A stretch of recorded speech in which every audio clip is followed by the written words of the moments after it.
Africa में एक छोटा सा देश है वास्तुलैंड। यहाँ का अधिकांश भाग घने जंगलों से घिरा हुआ है।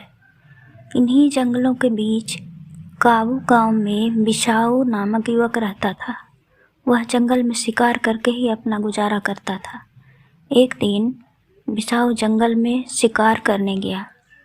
शिकार की तलाश में वह काफ़ी दूर निकल गया। इस बीच दोपहर हो गई। बिसाऊ बुरी तरह थक गया था। भूख प्यास से बेहाल होकर वह जंगल के भीतर बढ़ता गया। चलते चलते वह सासे नामक शहर में पहुंच गया। वहां उसे एक हवेली दिखाई दी। बिसाऊ ने दरवाज़ा खटखटाया तो एक गोरा साहब निकलकर बाहर आया। ग्रामीण वेशभूषा वाले काले युवक को देख उसने गुस्से से पूछा, क्या बात है?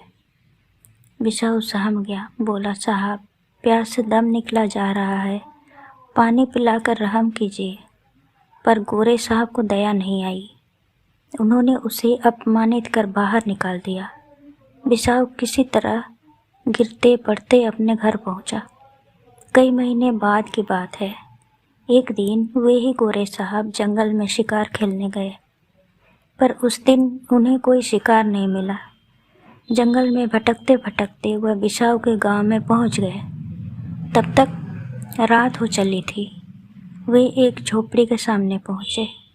वह झोपड़ी बिसाऊ की थी। गोरे साहब ने आवाज़ लगाई। बिसाऊ बाहर निकला।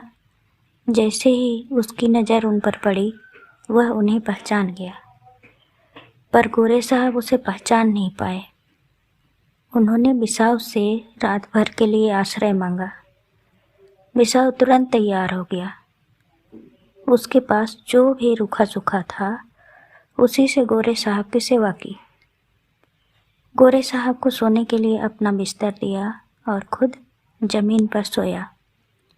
सुबह हुई तो साहब ने बिसाऊ को धन्यवाद दिया और शहर का रास्ता पूछा। बिसाऊ ने कहा, चलिए मैं आपको छोड़ आता हूँ। साहब की हवेली के पास पहुंचकर बिसाऊ ने वापस जाने की इजाज़त मांगी। गोरे साहब ने कहा, तुमने मेरा इतना आदर सत्कार किया, अब मुझे भी कुछ आतिथ्य करने दो। चलो, चलकर मेरे साथ नाश्ता करो। बिसाऊ बोला, साहब, आप मेरी सेवा के बदले में मेरा सत्कार करना चाहते हैं, यह ठीक नहीं है। फिर उसने पुरानी बात साहब को याद दिलाई और कहा, साहब, ज़रूरतमंद व्यक्ति की हमेशा मदद करनी चाहिए। ज़रूरतमंद की मदद ईश्वर की सेवा है। यही इंसानी धर्म भी है। इतना कहकर बिसाऊ अपने गांव की ओर चल पड़ा।